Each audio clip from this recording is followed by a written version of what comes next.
하나님이 아합에게 놀라운 승리를 주셨고 또 그의 대적 베나닷을 그의 손에 붙여 주셨습니다. 그런데 아합이 자기 마음대로 그 대적을 그냥 놓아줬죠. 하나님과의 언약은 버리고 그 원수와의 언약은 그가 기쁘게 붙들었습니다. 그때 하나님이 한 선지자를 보내셔서 그의 행동을 통해서 메시지를 주시는 내용이 오늘 본문 앞부분에 나와 있습니다. 그 선지자가 자기 친구를 만나서 이것이 하나님의 말씀이니 너는 나를 치라 이렇게 했어요. 이상한 명령이죠. 그런데 하나님의 말씀이니 너는 나를 치라 그렇게 한 거예요. 그런데 이 친구가 그 선지자를 치기를 싫어했습니다. 내가 너를 왜 치느냐 그렇게 했어요. 그랬더니 이 선지자가 하는 말이 36절이죠. 그가 그 사람에게 이르되 내가 여호와의 말씀을 듣지 아니하였으니 내가 나를 떠나갈 때 사자가 너를 죽이리라. 그 사람이 그의 곁을 떠나가더니 사자가 그를 만나 죽였더라. 이와 같은 내용이 열왕기상 13장에도 나옵니다. 하나님의 사람이 여로보암의 죄를 책망했던 하나님의 사람이 그 말씀을 전하고 빨리 다시 유다로 돌아와야 되는데 하나님의 명령이 너는 그 북이스라엘에서 먹지도 말고 마시지도 말라 그런 명령을 받았는데 그가 결국에는 거기서 먹고 마셨죠. 그러다가 사자가 길에서 나타나서 그를 죽인 일이 있었습니다. 그와 같이 하나님은 그 행동을 통해서 하나님의 뜻을 강력한 그 메시지로 전달하실 때가 있는 것입니다. 행동 예언이라고 하는 이름을 붙이기도 하는데요. 하나님의 말씀을 순종하는 것이 얼마나 중요한가. 지금 아합의 그러한 결정과 행동을 보신 하나님이 얼마나 답답하셨으면 이 선지자를 보내서 이런 사건으로 행동으로 메시지를 주셨을까 하는 것입니다. 순종이 너무나도 중요하다. 이해가 안 되는 하나님의 말씀이라도 무조건 순종하는 것입니다. 여러분, 사람이 이 창조주 하나님의 모든 뜻을 어떻게 다 이해하고 납득하겠습니까? 하나님이 아브라함에게 너의 사랑하는 아들 독자 이삭을 번제로 드리라. 이해가 안 되는 말씀입니다. 아브라함은 그렇게 순종을 했습니다. 근데 아브라함은 자기 아들까지도 바치려고 했는데 아합은 그 대적까지도 바치지 못하고 죽이지 못하고 놓아주려고 하는 것입니다. 순종을 하지 않습니다. 이건 마치 예수를 믿는 사람들이 십자가를 믿습니다 하는 사람들이 그냥 죄를 마음대로 풀어주는, 죄를 죽이지 아니하고 그것을 마음대로 나는 예수를 믿기 때문에 내 구원의 문제는 다 끝났다고 생각하고 그렇게 마음대로 행하는 것 같이 순종하지 않는 것, 그것은 너무나도 무서운 결과를 가지고 올 것이다. 그리고 또 다른 그 선지자가 친구를 만납니다. 37절 보니까요, 그가 또 다른 사람을 만나 이르되 너는 나를 치라 하매 그 사람이 그를 치되 상하도록 친지라 이렇게 했어요. 두 번째 그 친구는 그 선지자의 요구, 이것이 하나님 말씀이니 나를 치라, 그 말을 듣고 상하도록 친지라. 왜냐하면 하나님의 말씀이기 때문에 그렇게 한 것입니다. 친구를 치는 것도 그리고 하나님 말씀으로 내가 얻어맞는 것도 아주 어려운 일입니다. 순종은 자기를 부정해야 할 수 있는 일인 것입니다. 예수님도 하나님의 뜻에 순종하시기 위하여 고난을 감내하시고 죽기까지 복종하셨습니다. 그게 십자가죠. 순종은 자기를 버리는 것입니다. 편하게 사는 것과 순종하는 것은 정반대의 일인 것입니다. 그리고 이 두 번째 사람은 그 순종함으로 생명을 얻었습니다. 그래서 이제 이 선지자가 상하도록 맞았기 때문에 얼굴이 다 터지고 그 눈을 수건으로 가리고 변장해서 아합을 만나려고 하는 것입니다. 39절 말씀 함께 읽겠습니다. 왕이 지나갈 때에 그가 소리 질러 왕을 불러 이르되 종이 전장 가운데 나갔더니 한 사람이 돌이켜 어떤 사람을 끌고 내게로 와서 말하기를 이 사람을 지키라. 만일 그를 잃어버리면 내 생명으로 그의 생명을 대신하거나 그렇지 아니하면 내가 은 한 달란트를 내어야 하리라 하였거늘. 선지자가 자기를 소개하기를 저는 사실 전쟁에 나갔던 군인입니다. 이렇게 하는 것입니다. 마치 나단 선지자가 한 부자와 한 암양 새끼 하나밖에 없는 가난한 자를 다윗에게 이야기하면서 그의 죄를 책망했던 것 같이 하는 방식으로 말을 하는 것입니다. 전쟁에 나갔는데 이 자기 얼굴이 상해 있으니까 그렇게 보일 법도 하죠. 어떤 사람이 아마 상관으로 여겨지는 어떤 사람이 내게 명령하기를 포로를 데려다가 이 포로를 저한테 맡겼습니다.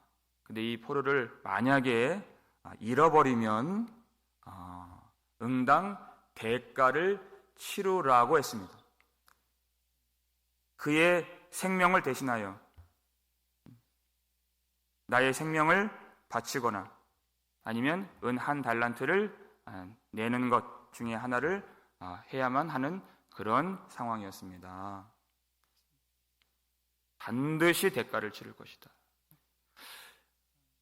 여기서 이 선지자는 누구를 비유한 것입니까? 포로를 맡은 이 사람은 당연히 아합을 비유한 것이고 그 포로는 베나닷을 비유한 내용입니다.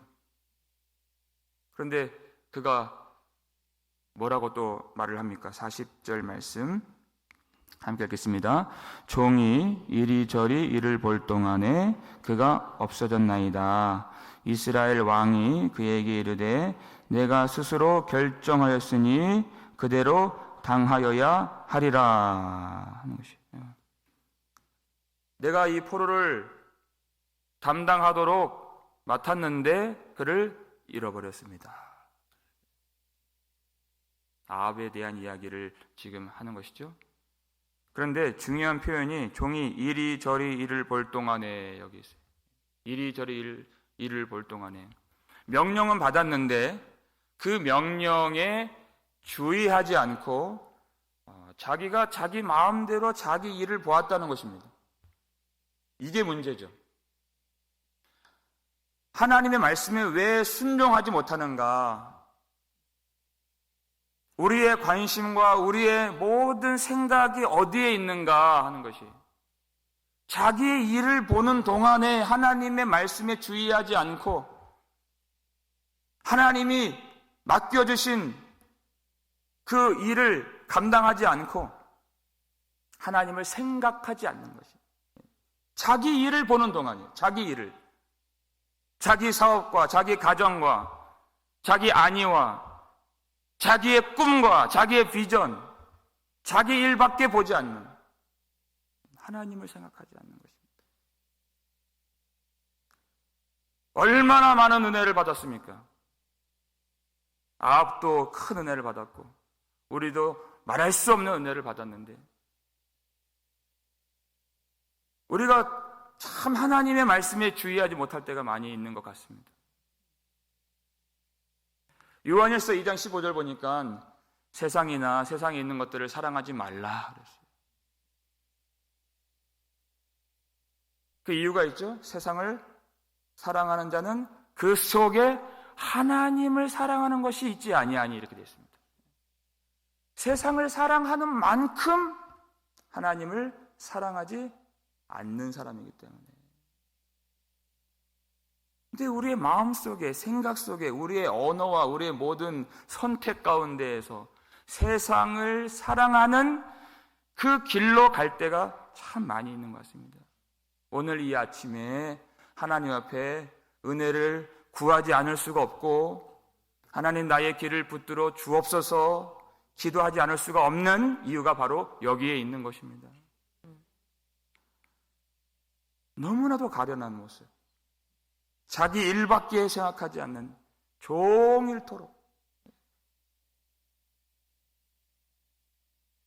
그리고 그렇게 말을 했더니 그가 없어졌습니다 했더니 이스라엘 왕이 뭐라고 말합니까? 내가 스스로 결정하였으니 그대로 당하여야 하리라. 이게 자기 얘기하는 건지도 모르고 그렇게 얘기하는 것입니다.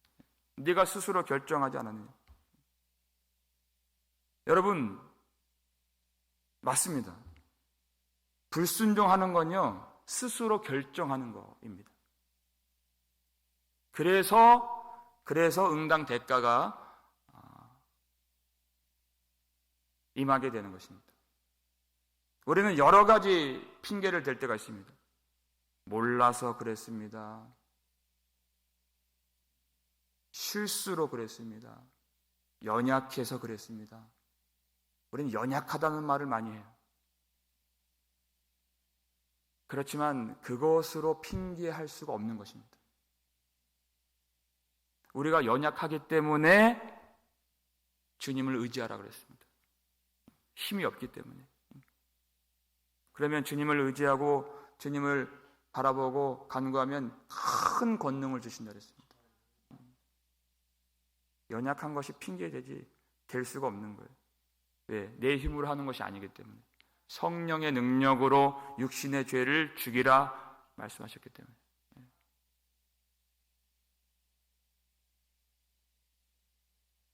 결국은 내가 불순종하기로 결정을 내린 것입니다. 죄를 짓는다는 것은 내가 반역을 하기로 결정을 내린 것입니다. 그래서 무서운 것입니다. 정직한 영을 가진 사람들은 이것이 무슨 말인지를 아는 것입니다. 내가 그렇게 하나님의 뜻을 따르지 않기로 결정한 것입니다.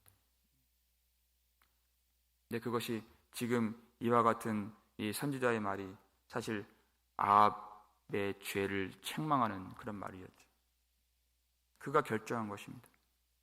하나님 말씀을 버리고 베나닷을 살리고 하나님의 언약은 버리고 그 약속, 땅을 주리라 하는 약속, 그리고 다메섹 땅에 아합의 이름으로 길을 만들어 준다는 그 약속, 자기의 영광을 얻는 약속, 거기에만 그가 감동을 하고 하나님의 약속을 버린 것, 자기가 결정한 것이죠. 그랬더니 42절 말씀 읽겠습니다. 그가 왕께 아뢰되 여호와의 말씀이 내가 멸하기로 작정한 사람을 내 손으로 놓았은즉 내 목숨은 그의 목숨을 대신하고 내 백성은 그의 백성을 대신하리라 하셨나이다. 이렇게 했어요. 그가 이제 수건을 벗으니까 선지자인 줄을 알게 되었습니다.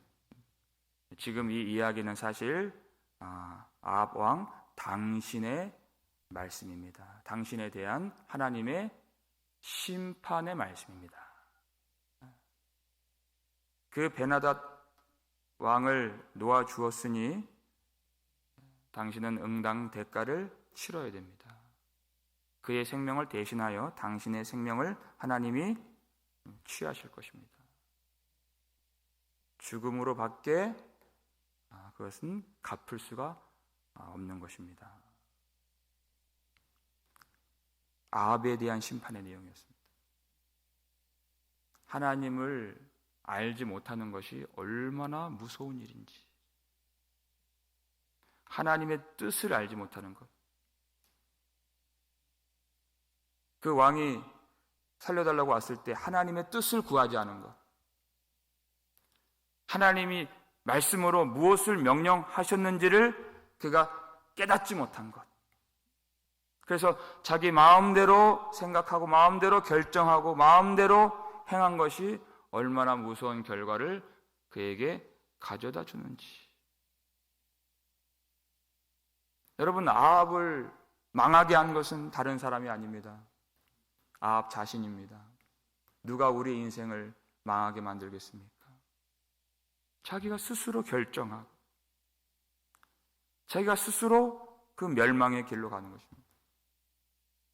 얼마나 큰 은혜를 그가 받았습니까? 여러분, 그래서 하나님을 아는 것, 그것이 영생이라고 그랬고, 하나님을 알아가는 이 모든 행위는 신자의 분명한 의무가 되는 것입니다. 여러분, 이 아침에 우리가 말씀을 듣고 하나님을 한 번 더 생각하고 하나님께 나의 연약함을 토로하고 은혜를 구하는 이 모든 일들이 얼마나 중요하고 나를 살리는 일인가를 여러분 깊이 생각하실 수 있기를 바랍니다. 하나님의 은혜를 구하는. 우리는 순간순간 세상을 우리 눈으로 보면서 세상을 마음에 담으면서 나도 모르는 새 세상을 사랑하게 되는, 세상을 마음에 품게 되는, 세상을 더 우리가 소욕하게 되고 부러워하게 되고 두려워하게 되는 그러한 삶 속에서 날마다 말씀 앞에 서서 하나님의 뜻을 깨닫고 그 말씀을 붙들고 기도하는 이 일을 통해서 우리 마음을 하나님이 깨끗하게 해주시고 정욕과 탐심을 버릴 수 있는 성령의 능력으로 다시 옷 입혀주시고 하시는 이 일들이 얼마나 놀라운 은혜인가 하는 것을 우리가 깊이 생각하고 감사할 줄 알아야 되는 것입니다. 하나님이 아합에게 얼마나 놀라운 은혜를 부어주셨습니까? 아무런 자격이 없는 아합에게, 그것도 2번이나 아합이 죽어 마땅한 그 상황 속에서도 하나님은 큰 승리를 거두게 해주셨습니다. 왜 그런 은혜를 주셨습니까? 하나님을 알게 하시려고, 하나님의 사랑을 알고 그 사랑을 힘입고 자비하신 아버지께로 돌아오게 하시려고 이러한 은혜를 주신 것입니다. 지식적인 알무로 끝나는 것이 아니라 하나님께로 돌아오게 하시려고.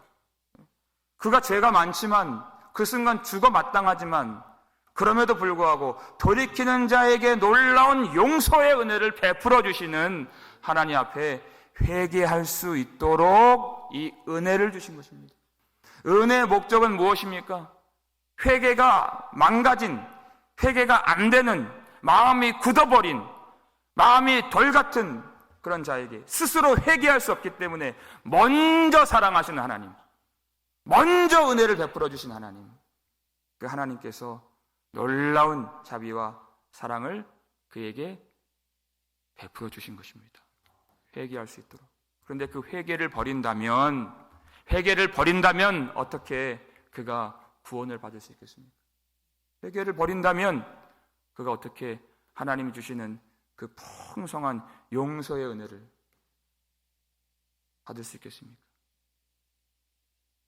받을 수가 없는 것입니다. 아합은 회개의 기회를 자기 스스로 버리기로 결정한 사람인 것입니다. 대적들은 마음대로 풀어주고 죄는 마음대로 풀어주고 하나님이 주신 그 놀라운 회개의 은혜는 버려버리는, 하나님의 은혜는 그냥 결박해버리는 그런 어리석은 자. 아합이 알고 있는 것 한 가지가 있습니다. 딱 한 가지. 하나님은 말씀하신 대로 분명히 이루시더라 하는 것은 알고 있어요. 왜냐하면 이 전쟁 2번에 걸쳐서 먼저 선지자를 보내서 말씀을 주시고 승리를 주시고 또 선지자를 보내서 말씀으로 예언하시고 그 다음에 성취하시고, 그렇기 때문에 이 선지자를 통해서 그 심판의 말씀이 들렸을 때 그가 어떤 심경이었겠습니까? 말씀은 반드시 이루어지는 것을 그가 경험했어요, 이제까지. 그러니까 43절 말씀 이렇게 되어 있죠. 읽겠습니다. 이스라엘 왕이 근심하고 답답하여 그의 왕궁으로 돌아가려고 사마리아에 이르니라. 다른 건 몰라도 그 말씀은 반드시 이루어진다. 아니니까 그가 근심하고 답답해요. 여기서 답답하다는 이 단어는요, 분노하다라는, 분노하다, 번민하고 분노하고. 여러분, 회개하지 않는 사람의 특징이 있죠. 하나님 말씀이 왔을 때 분노가 일어나는 것이에요. 분노가. 근데 회개하는 사람의 그 심경은 전혀 달라요. 여러분, 회개를 깊이 하는 사람은요, 마음에 진정한 기쁨이 있습니다. 하나님의 용서가 들어왔기 때문에, 하나님의 사랑이 나를 주장해 주고 계시기 때문에. 역대상 16장 10절 보니까 여호와를 구하는 자는 마음이 즐거울지로다 이렇게 됐어요. 하나님을 구하는 자, 하나님을 갈망하고 사랑하고 그리고 은혜를 간구하고 그래서 순종하는 그런 사람들, 그 마음이 즐거울지로다. 하나님이 우리를 그렇게 만들어 주셨습니다. 무엇으로 우리는 마음이 만족될 수가 없습니다. 무엇이 들어와야 우리가 참으로 행복하고 기뻐할 수 있겠습니까? 하나님이 들어오셔야 우리는 진정으로 기뻐할 수 있는 존재인 것입니다. 하나님이 아니라면 채워질 수가 없는 마음인 것입니다. 하나님이 들어오는 것. 예수를 믿고 진정으로 회개하는 것입니다. 죄를 버리는 것을 말하는 것입니다. 예수를 믿는다는 것, 우리가 예수를 진정 믿는다는 것, 예수를 통하여 우리를 용서하시고 구원하신 하나님을 사랑하는 것입니다. 우리가 왜 죄와 싸워야 되겠습니까? 하나님의 사랑이 들어왔기 때문에, 하나님을 사랑하기 때문에 하나님이 미워하시는 죄를 미워하는 것이고, 싸울 수밖에 없는 것이고, 성령의 능력을 구할 수밖에 없고 죽일 수밖에 없는 것입니다. 하나님을 사랑하는 자는 하나님의 말씀에 순종하며 살게 되는 것입니다. 하나님의 뜻에 순종하기로 결정하고 결단하고 연약하기에 능력을 구하고 성령의 능력으로 그 길로 행하며 사는 사람이 하나님을 사랑하는 자인 것입니다.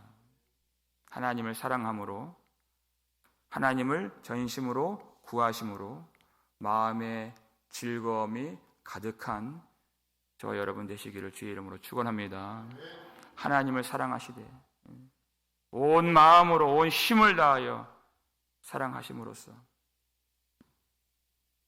오로지 하나님 사랑하는 것밖에 우리 마음에 남지 아니하여서 우리 모든 정욕과 탐심이 다 그 사랑으로 밀려갈 정도로 하나님을 사랑해서 이해가 되지 않는 말씀도 순종하고 그렇게 할 수 없는 환경에서도 말씀에 순종하여 하나님께 영광을 돌리고 하나님의 기뻐하심이, 하나님의 사랑하심이, 하나님의 위로하심이 우리 마음 가운데 충만히 임하게 되기를 주님의 이름으로 축원합니다.